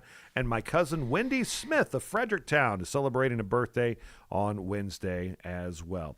Birthdays for Thursday, October the 30th. One of our favorite guests on the podcast has a birthday on Thursday. The one and only, the lovely and talented, the always amazing, makes us look like a couple of dummies when she comes in, Brianna Griffin. Happy birthday to you, one of the first ladies of the St. Francis County Health Center. And the young lady who once told me I was morbidly obese, and yet I love her anyway. Happy birthday to you, Brianna. Lauren Hancock, happy birthday wishes to you. She used to work at the radio station, and her and I went up when the Cardinals, St. Louis hosted the All-Star game. Oh, yeah. One year, and we set up and did a broadcast. Al Rabowski came by. He said hi to me and then proceeded to spend the next half hour talking only to Lauren. Can't really blame him, but beside the point. Right. Happy birthday to Derek Eves. Yay! Derek Eves. He is He's assistant principal at the high school. Yeah, happy birthday wishes to you. He gets to deal with all the freshman discipline. Yes. That's why he never smiles anymore. Alicia Alvers, happy birthday to you. She used to work at Spokes Pub and Grill when there was a Spokes Pub and Grill. Oh, I missed that place. She also had a booth at the farmers market in Washington County, and she makes some wonderful muffins. So happy birthday to you, Alicia. I hope you're doing great. And our good buddy Walt Barron, Hey, Walt. celebrating a birthday on Thursday. Walt, I hope you're doing fantastic. I've interviewed him literally 100 times. Yeah, I if bet. I've interviewed him once. I hope you're doing great, Walt. Happy birthday to you. Outside of those, the only other birthday I have to add to that is Katie Christopher. Katie, a good North County girl, and she has made it huge. She's a former member of Team Fredbird, and then big-time real estate agent to the stars in the Nashville area, and is doing very well. Happy birthday, Katie. Hope you have a great day. And then the biggest holiday of the fall, in my opinion, and one of the best days of the year, Friday, October 31st. Who do you know that's celebrating a birthday that day? Well, Mike Tallfall celebrates a birthday. Mike is with Route 67. Oh, And he's yes. just an area musician of great skill. You know Mike, I'm do, sure. yes. Yeah, happy birthday to you. Sean Malone. Just Sean saw Sean Malone. at Blues Brews and Barbecue. Oh, nice. I think he's getting ready to have a baby. Oh, congratulations. Well, he's not, but his wife Wow, is. okay. So Yeah. happy birthday Yeah. to you. And then some guy named Lowry. That's me. Celebrating a birthday on Friday, born on Halloween. I think it's only fitting that we point out that the two hosts of the Parkland podcast, one was born on Halloween and the other one was born on a Friday the 13th. I think it's only fitting. Yeah. So happy birthday to you. Thank you. You're younger than me, but you're no spring chicken. I'm not. I will be 50 years old on Friday. Half a And, century. half a century. And then I'm having a birthday party on Black Friday. I guess it's November 28th this year. And if you watch the podcast and you want to come, you're totally invited. We're going to be at the Asler in downtown Park Hills. It's the event center right across the street from Scoops and Four Towns Brewery. So come on by. We'll be there from noon until who knows. And Mark and I will be doing the podcast that day from my birthday party. So that's Black Friday coming up. But you can also wish me a happy birthday on this Friday, as I will also wish a happy birthday to John Wigger. John is the owner of our new winter home. Yes. Ransoms in Deloge. In fact, I'm going to be going over there in a couple of weeks to meet with John and scout out the location and see exactly where he wants to put us. But we're real excited about that because I woke up this morning. I was cold. Yeah. Now, it's obviously not bad, but it got me thinking, man, the barn's going to get cold soon. So we're like those old. I mean, we are old, so we might as well act like old people and have a little winter home. So Ransoms will be our winter home. Happy birthday, John! Hope it's a great day for you, Rose Wiseman. She got married though, and Rose Pace. Yes, Rose celebrating a birthday on Friday. Happy birthday, Rose! Hope it's a great day. She's like Allie, a very, very involved St. Joe parrot. And then another one of my cousins, Byron Davenport, has a birthday on Friday as well. Happy birthday, Byron. Halloween babies, we got to stick together. By the way, bonus birthday. Bonus birthday. Even though we'll do it next week on the podcast, but I like giving early shout outs when I can. Joanna Watts. Yes. From Casa of the Parkland. She is celebrating a birthday next Saturday. And I got to send a shout out to Lisa Messick, celebrating a birthday. She is the sister of John Boyd. All right. So she's tall too. She's very tall, and she went to Mizzou on an athletic scholarship. Oh, okay. I mean, Checks out. Yeah. So, and her kids now are tall and athletic as well. So, give her a bonus shout out. While we're talking about shout outs, let's shout out JT Morgan. Again, his auction company is going to be auctioning off a home right behind Carmart and Karsh on A Street, right at the corner of A Street and North Street in Farmington. And West Central Auction Company is doing this auction next Saturday, the 1st, starting at 12:30. But you can check out that property JT's probably sitting out in front of it right now. 10 to noon today. You can go in, check out this property, and then, of course, you can have a glance next Saturday before the auction actually takes place, 10:30 to noon. But you can bid. Pre-bidding is open right now, and probably the best way for you to get to the website and participate in that is to drive by the house and scan that QR code that's on the sign out in front. Both you and I have worked with JT as an auctioneer. He does a great job. Yeah, he sure does. He's very good at what he does, and he's also very giving. I know I'll be working with him in a couple of weeks at an event for Habitat for Humanity, and I'll guarantee you, if he's going to be your auctioneer, you're going to have a successful auction. And again, that's West Central Auction Company, and that auction happening next Saturday, November 1st. But you can check out the property in a matter of moments, 10 until noon today. And again, that property is 604 North A Street. It's right at the intersection of North Street and A Street. So check that out. Another advertiser we want to talk about is Hughes Funeral Home and Aquamation Center. They're located in St. Louis, and we had John on the show, and he told us about something that I didn't know anything about, and that was aquamation. It is an alternative to cremation, and John's been doing this, I guess, as long as the law has allowed it, right?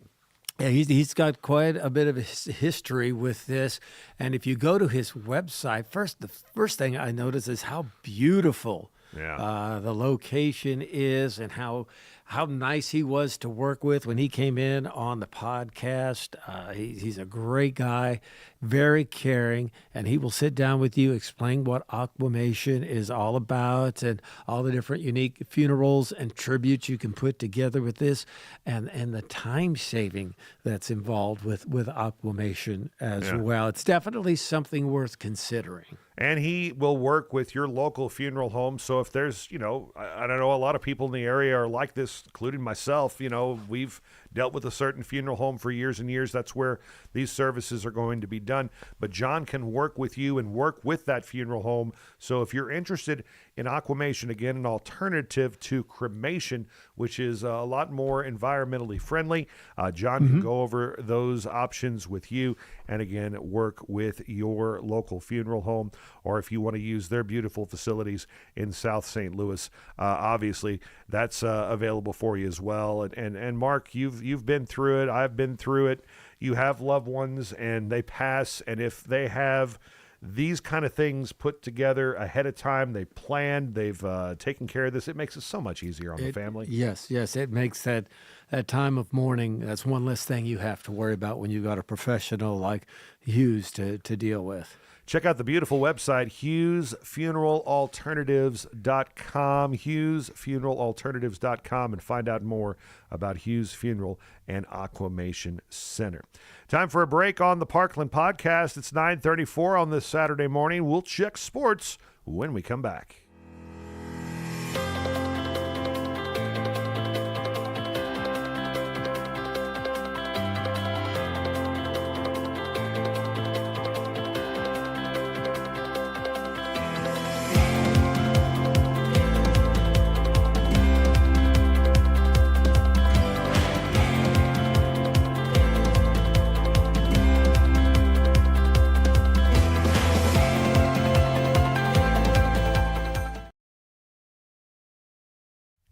Time for sports on this Saturday morning. Sports are brought to you by Mac Tech, Southeast Missouri Mental Health Center, Domino's Pizza, and Capias Heating and Cooling. Our final broadcast of the year for 2025 featured the Farmington Knights at home taking on the Central Rebels, and all Farmington from the get-go, 56-12, the final score in that one. Yeah, I went to the game yesterday, and I saw what Coach Schweiss's game plan was. I think he wanted to do a ball control offense to keep the ball out of the hands of the Farmington offense, and it worked in the first quarter. It was 7-6 at one point, but then not so much after that. So Farmington looking good against Central, winning 56-12.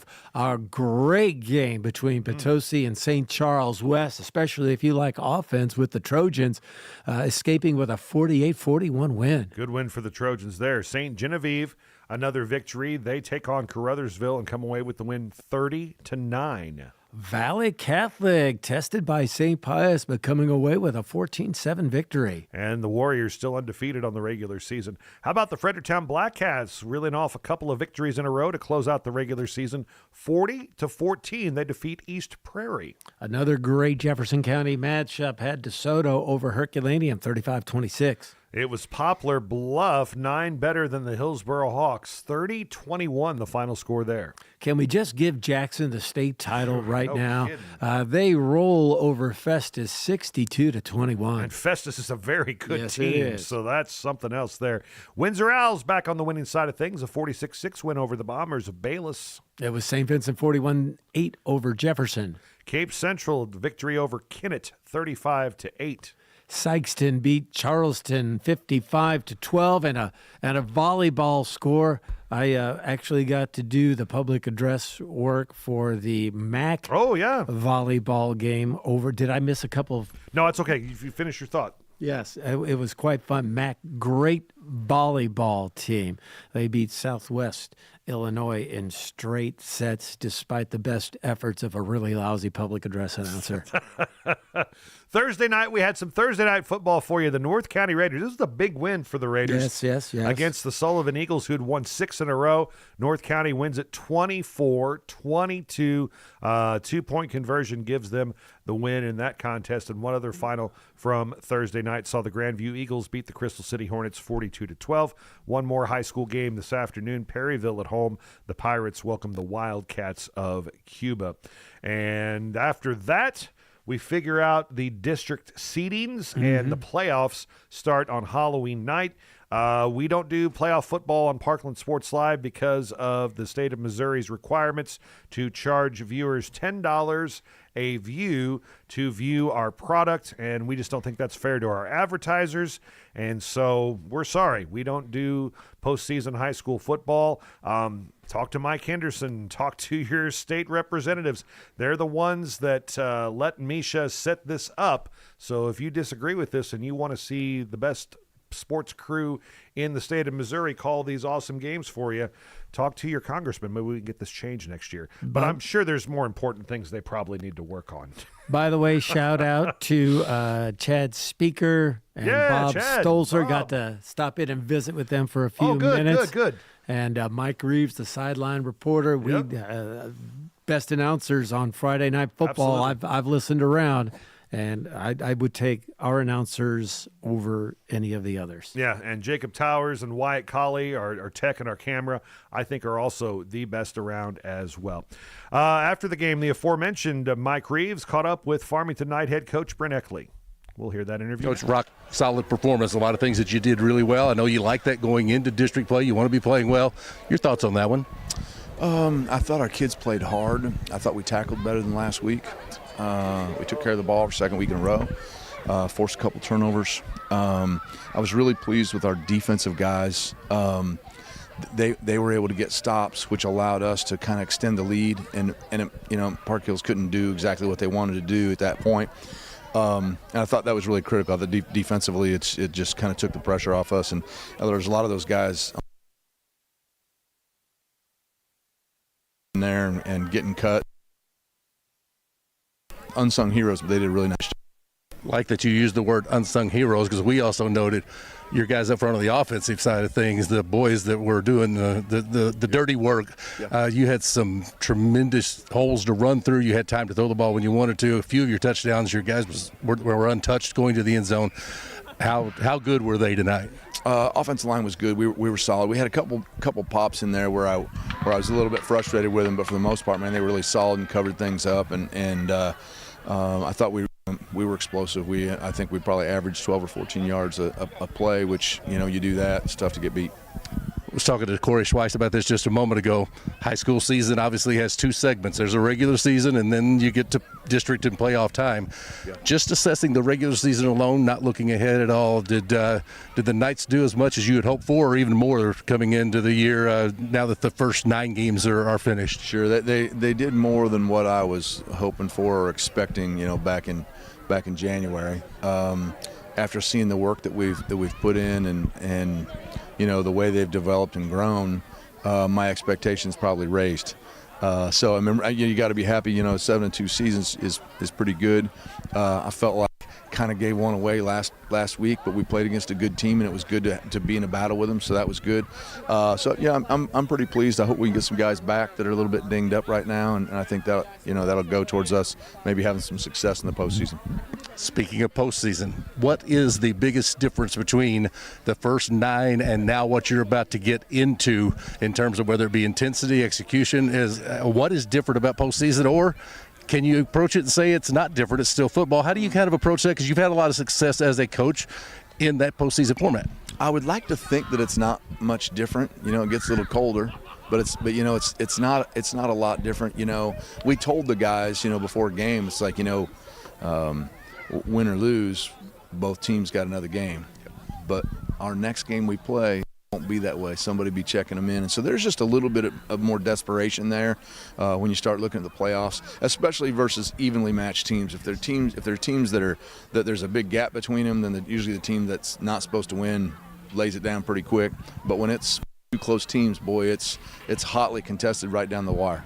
Last one for you, and I thought this as I watched your group, and I've watched some film, and now I've seen you in person 2-3 different times. Your teams historically will usually throw the ball and have a lot more success maybe through the air than on the ground. You've been balanced, but this team this year, a lot more, I don't say a lot, but more yards on the ground than through the air. A little different from what you're used to seeing, but very effective. Your thoughts on that? It has a little bit to do with personnel, and it has a little bit to do with what we're seeing. Defenses have changed a little bit, and they've started to match up a little bit more with spread offenses, and they're all trying to play a lot of too high so that they eliminate some of those downfield passes. So you got to be a little bit tighter with how you throw it. When the team can play 3 down and they drop 8, there's a bigger chance for you to throw a pick because there's tighter windows. And so we end up running a little bit more than what we used to. And so some of it's personnel. We're built a little bit more towards running it than throwing it. And then some of it's what we're getting. Best of luck to you moving forward. Thanks for everything you've done with us throughout the regular season. We do appreciate it, and good luck to you. Thanks so much. Appreciate what you do. Guys, back up to you as we wrap up our post-game report. That is Brent Eckley, head coach of Farmington Knights, 7-2 regular season. Now the big prizes out there for the schools that are looking at district and beyond, so it should be a lot of fun. We also heard from the head coach of the Central Rebels, Corey Schweiss. I know you said coming in there were some things you knew would be difficult for your club to try to deal with tonight. All said and done, though, is this just kind of one that they talk about flushing games and moving on to the next one? Is that the best way to handle this one? Yeah, for sure. We'll flush it. I mean, we were outmatched tonight. I mean, the injuries didn't help, but it probably wouldn't have mattered. I mean, that's a good football team. We knew it coming into it. They're a really good football team, got some really good players, and obviously have a really good coach. So we had our hands full coming over here tonight. We knew that, and we didn't help ourselves with a lot of things we did. But we held Karras in the second half. He tweaked a little bit of his hamstring, so we didn't want to take any chances. I don't think hopefully it's nothing any serious. But at the end of the day, at that point, we were just trying to get out of here as healthy as we could. Season, generally, people think of regular season and then postseason. Well, you get the regular season out of the way, so probably not fair 5 minutes after it ended. But how would you kind of assess how the regular season went for this group? Did you get out of them as much as you wanted to get? Did they overachieve? Did they underachieve? What do you generally think from a regular season perspective? Well, I'm a realist. I looked at the schedule before the season started, and I thought, well, we have to win our first 3. I mean, if we're going to have a season that we can look back on and think, we're going to be, proud of or whatever from a record standpoint. I'm always proud of the guys. I mean, I think they do what we ask them to. But from a record standpoint, I knew we had to win our first 3. We were lucky to win one of those 3. And then, our last 6 games we knew were going to be tough for us this year. Our schedule is really hard. And I thought if we could win 2 out of those 6, it probably wouldn't be a bad season for us, regular season, if we could end up 5-4. We were fortunate again, probably in a couple of those wins that we did get. One was by 1 and one was by 3. So, the 4 teams we lost to, they're really good football teams. Valley and St. John ranked real high. Farmington's going to be ranked in Class 5, and St. Dominic's undefeated in Class 6. So, the way we lost some of those games is what was disappointing. The Valley game we competed real hard. And I think in the St. John game, in this game, we didn't compete very much. Even the St. Dominic game, I thought we competed, but for the most part, the season, it's not a terrible season considering what we were dealing with. If you look at the next step, which is district play, and then wherever it goes from there, you know as well as I do, if you win your next 3, tonight will be forgotten about real fast. This thing's wide open. We talked about it way back when you were playing Potosi. I guess that's the way you're going to view it, is there's about 3, 4, 5 of you that all have a legitimate chance, and just put them on the field and see how it plays out, regardless who your opponent ends up being. Well, I tell you, we were 9-0 a lot of years, and we were, in the year we won the state championship, we were 6-3. So, it doesn't really matter at this point what the record is. Everybody's 0-0 now, so it didn't matter if we were 9-0 at this point or 5-4. So, I'm just telling you, we've got a shot, and our kids know we've got a shot. It's hard to beat a good team twice, so. I think those teams will probably have an edge from a mental standpoint going into those games because, they're going to want revenge if we get a chance to play either of those teams. But we've got a game next week that's obviously going to be the most important moving forward. I don't think we're going to get a bye. I don't know. Couldn't have got a bye if we didn't win tonight. So we're going to have a game next week, so we can't look down the road, and we're going to have to go wherever we're going to have to go to play them, and we're going to take one game at a time, and hopefully we're still playing in 3 or 4 weeks. Let you go with that. Best of luck moving forward, and thanks for everything all season. Thanks, Mike. I appreciate it. Guys, that is Corey Schweiss, head coach of Central Rebels. Again, they'll wait it out and see where they play next, who they play next, but they know they've got as good a chance as any going into that district for sure. And again, I always appreciate Corey Schweiss and Brent Eckley after all their contests, win or lose. They're always happy to speak with us and promote their teams. And I think both are going to do very well in the postseason. Farmington is Class 5, and they're locked in to that number 1 seed, which means a bye this coming Friday. Central, obviously, with that win over Dexter last week, going to move up. The loss to Farmington because they're 2 classes above doesn't hurt very much. And again, once all the games are complete today, you can go to the Missouri State High School Activities Association website, and they will walk you through how the playoffs will go. And Monday, big day for fans of wrestling and basketball. I believe Monday is the first day that schools can officially begin practice for winter sports. I thought you were talking about like Dennis Rodman doing something with the WWE. I finally watched the end of, what was that, Michael Jordan series, The Last Dance on Netflix? Yes, that's a great series. Oh, man, that was great. And I finally watched the end of it this past week, and I forgot about Dennis Rodman during the NBA Finals going to Vegas to be on the WWE like the next day. Crazy stuff. Well, it wasn't WWE. It was the other promotion. Oh, the NWA. Yeah, yes. yeah. NWO. NWO. That's Yes. right. Yeah, NWA was the rap group with Ice Cube and all Yes. those guys. All right, quick break. When we come back, we'll do music to wrap up the Parkland podcast. We're getting closer to 10 o'clock on this Saturday morning. Farmington, Missouri, your destination for a perfect weekend getaway. Dine in at one of our quality restaurants or visit one of our surrounding wineries. Farmington offers a variety of parks and other recreational leisure time activities. See some sights, have some fun, and go wherever your heart takes you. Sounds like a lot of fun, so get a room and stay a while. All this and more awaits you just 60 miles south of St. Louis. Discover Farmington today. Parkland Pharmacy is out to prove that local independent pharmacy is alive and well. We work hard at giving you an excellent experience every time you come to see us. We love what we do, and we would love to take care of you. There's no need to be frustrated with your health care. If you're tired of what your pharmacy is not doing for you, then stop waiting in line and come see us today. We have 6 locations across Southeast Missouri, so Google us to find the store nearest you or visit parklandrx.com. Parkland Pharmacy is a local pharmacy at its finest. Time for some music on the Parkland podcast. Mark and I like music. We had careers that revolved a lot around music, and we like asking each other music trivia questions to see how smart we are. Do you have a song of the week this week, a song that has been stuck in your head? Yeah, a song that's stuck in my head is a song that when it first came out, I just would refuse to listen to, and now I love it.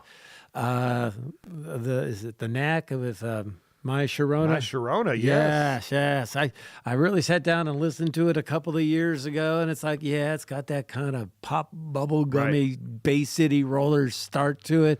But man, the guitar work in that, as you get into it, it was really good. So I've decided now I really, really, really like that song. The album version guitar solo is amazing. I heard it on one of the radio stations in St. Louis this week, and it was the condensed radio version. For those of you that don't know, back in the day, if you wanted a song on radio, you needed it to be 3 minutes. 3 minutes 30 seconds was like too long. Yeah.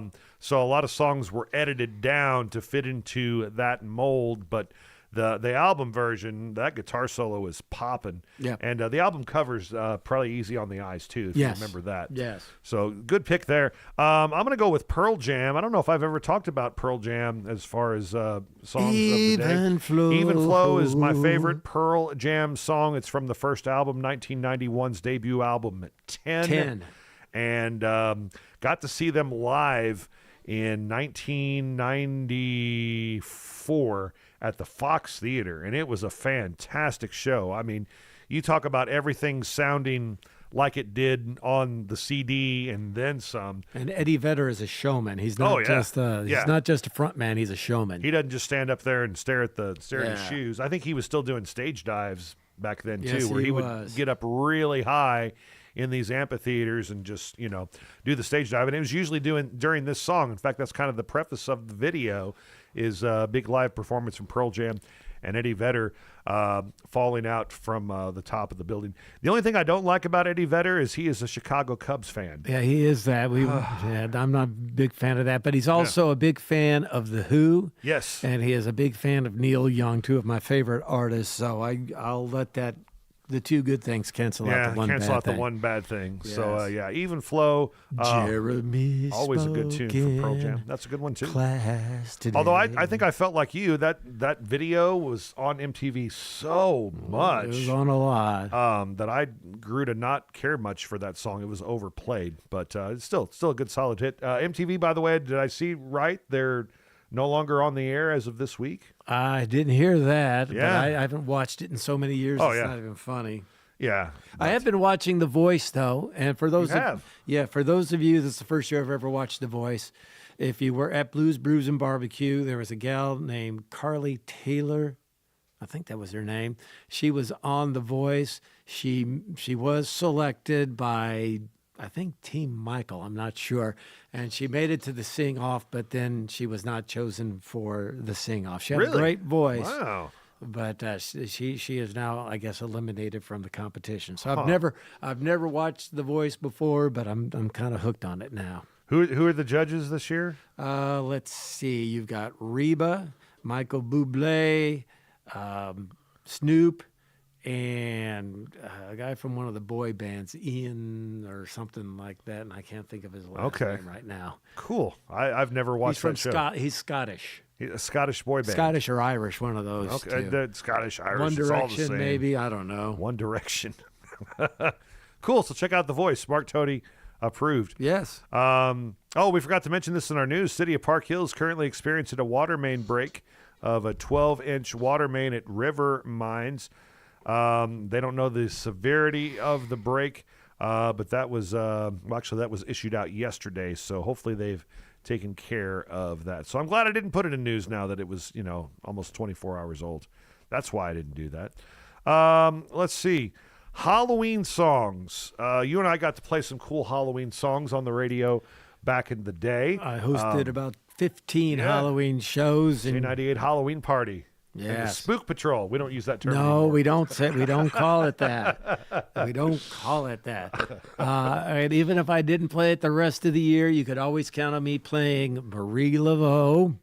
You can always count on me playing Monster Mash. Yes. And, of course, it wouldn't be Halloween without Ghostbusters. And then I would always play The Legend of Woolly Swamp from Charlie Oh, Daniels. yeah, that's a great one. And, of course, from my favorite group, The Who, I would play Boris the Spider. Those are some of my favorites that I remember. Well, according to Billboard magazine, they have the top 25 Halloween songs of all time. Witchy Woman by the Eagles comes in at 25. That's always a good tune to play. How about Blue Oyster Cult? Don't That's a Fear love the song, Reaper? actually. If you read That's up true, on it is. It's about just a Romeo love and song. Juliet. Yeah. They're together in eternity. But, yeah, Don't Fear the Reap. How about Twilight Zone by Golden Earring? Great tune, great It's tune. always ding, ding, ding, ding, ding, ding, ding, ding, ding. There was some radio show that had that like as their ramp-in music, and I can't remember which one. They put Michael Jackson's Thriller at number 22. That's because of the video, but it should be higher. Absolutely, it should. What a funky and scary song, and it's so good it gets played year-round. It's not just played during the Halloween season. I am not familiar with this. Elvis You're Presley. the devil in disguise. Okay. Oh, now I know. So that made it at 21. Have you heard Olivia Rodrigo's Vampire? I've not even heard of Olivia Rodrigo. Oh, so. okay. Well, yeah, it was a pretty popular song a couple years ago. Bobby V, Devil or Angel from 1960. Justin Bieber, Ghost. I'm not familiar with this song. The Devil Went Down to Georgia by the aforementioned Not Charlie really Daniels Band. not really a Halloween song. No, but it's got the That's a devil good in song. it. It is a good song. Kodak Black by Super Gremlin. You ever heard that? Nope. Oh, I'm sorry, Super Gremlin by Kodak Black. I don't know Nope. it either. I think it's Jack Black's cousin. I have heard Black Magic Woman by Santana. Which is really a song by... Oh gosh. Come on, it was a trivia question I a few know. weeks ago. Oh, crap, I can't remember. Fleetwood Mac. That's right. Fleetwood Mac, Mick Fleetwood and Peter Green, I think, wrote that one. Bad Moon Rising, Creedence Clearwater Revival. One of the most misunderstood lyrics of all Yeah. time. I see a bathroom on the right. They had a lot of the spooky tunes. I Put a Spell on You. Yeah. is a good Halloween tune, and there's a couple more too. You can't go wrong with CCR. This is a very underrated song in my opinion. Are you familiar with Cliff Richard and Devil Woman? I am, and it's all right. Yeah. I like that song a lot. I heard it on 93.1 the other day, which I don't know if you've noticed, you like that station too. Yes. They've really broadened their playlist the last couple of weeks. Yes, there needs to be a good balance because the two rock stations are, of course, KC and 93.1. Right. Both great stations. KC doesn't She doesn't play enough of the cool songs, and maybe 93.1 plays too many. Yeah. Yeah, I think so too. Yeah, I agree with you. I think they had that mix perfect about 6 months ago, and now they've started tinkering with it. But here, we're armchair music directors now. We can say these things. We played country music for years, so we let the computer handle the schedule now. Let's see. Classics 4 Spooky. I don't even know what that is.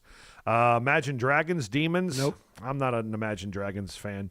How about In Excess, Devil Inside? yeah, that's not. That's more about temptation, I think. Never mind. Devil with a Blue Dress, Good Golly Miss Molly by Mitch Ryder and the Detroit Wheels. Not sure it's a Halloween song, but it's a great tune. Black Cat by Janet Jackson. All I can think about is wardrobe malfunction. Sharon, Dark Lady. She's a walking wardrobe malfunction. Yeah, probably so. I'm not familiar with Dark Lady. Somebody's Watching Me by Rockwell with Michael Jackson. Yeah, that's a good tune. That is a good tune, and I would definitely classify that as a Halloween song. Bobby Brown, the theme from Ghostbusters 2, which, I guess is okay. But there's only Ghostbusters. That's right. Eminem and Rihanna, The Monster. That's a cool song. Yeah, If you haven't heard that, that's from 2013. It's a good one. I know you know this one, Edgar Winter Group and Frankenstein. Bought that album in 1972. I've had it in my possession for over 50 some odd years. That was one of my favorite performances too from this year's Baby Boomers concert. Yes, man, yes. Johnny Washboard rocked that out. He knew how to play the drums on Yeah, that. and I got some really cool video of him doing that. It's on. He was our worried Facebook about page. that one too. I talked to him in between sets, and he goes like, "Oh, that's going to be a tough one." Yeah, but he rocked it. Number 2, according to Billboard, is Ray Parker Jr.'s Ghostbusters. Well, there's only one that can beat Ray Parker Jr. Ghostbusters, And that's It is the one. Monster Mash. Yeah, Bobby Boris Pickett. and the Crypt Kicker 5. They did the mash. They did the monster mash. That is true Halloween. That is. One that didn't make Purple People Eaters, Shep Woolley. One-eyed, one-armed, flying purple people eaters. And not Monster Mash, but was Marie Laveau on there? No. Well, then it's a bogus What list. what did she sing? Bobby Bear, Marie Laveau, you ugly little witch. Oh. And then the Witch Doctor. Yeah. I told the Witch Doctor I was in love with you. Yeah, they It was could on have a kicked a Halloween few of record. those songs out and put those in. Yeah. And then, of course, Werewolf Bar Mitzvah, which is one of my favorite Halloween songs as well. Boys becoming men, men becoming wolves. There you go. Happy Halloween, everybody. There's a ton of trunk or treats. Again, roll back to the events page if you missed them. We go over all the ones that we know of that are happening between now and Halloween, which is coming up on Friday. So this is a big weekend. We're going to try to hit a couple, as well as a band festival in St. Genevieve today to close out our band festival season. And then next week, again, we got Sing United coming up on Thursday the 30th.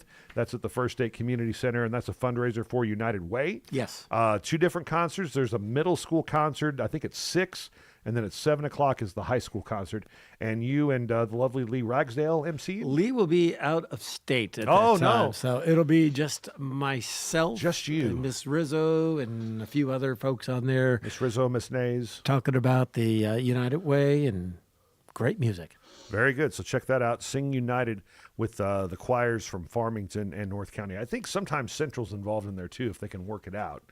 So we'll see what happens. That's where you'll see Mark coming up on Thursday night, if I do my math correctly. Who do we have coming in next week on the Parkland podcast? Working on one guest, and we also hope to have Candy Henty from the Farmington Chamber, but not to talk chamber things. But We'll let we're her gonna if she talk- wants. Yeah, we'll let her. But she's got something else that she's involved in, and we're going to have her kind of talk about that on the podcast as well. Very cool. Oh, and I had a question pop up on our Facebook, and I saw it after Kevin left, but I thought it was a good one, and I'm going to pose it to him. One of our listeners asked, what if you cast an early ballot and then you die? Is your ballot still counted? I would assume yes, but I don't know 100%. So I thought that was a pretty good question. And unfortunately, the dude that knows the answer to that, or at least should, left us before I could ask him. And hopefully the person asking it won't die. Yeah, hopefully we don't have to do anything to get the precedence of that. Again, going to be a little chance of showers throughout the rest of the weekend, but right now 55 degrees on this Saturday morning, 10:03. Mark, you have a wonderful week, man. You do the same. I Enjoy will. your birthday coming up this I will. Friday. And my buddy Ronnie Long, I wish him a happy birthday. Yeah, too. His Ronnie, birthday yes. That's right. He's a boo baby, too. Is on Friday as well. So Very good. All right. Happy birthday, everybody. Hope you have a great week, and thanks as always for tuning in to the Parkland Podcast.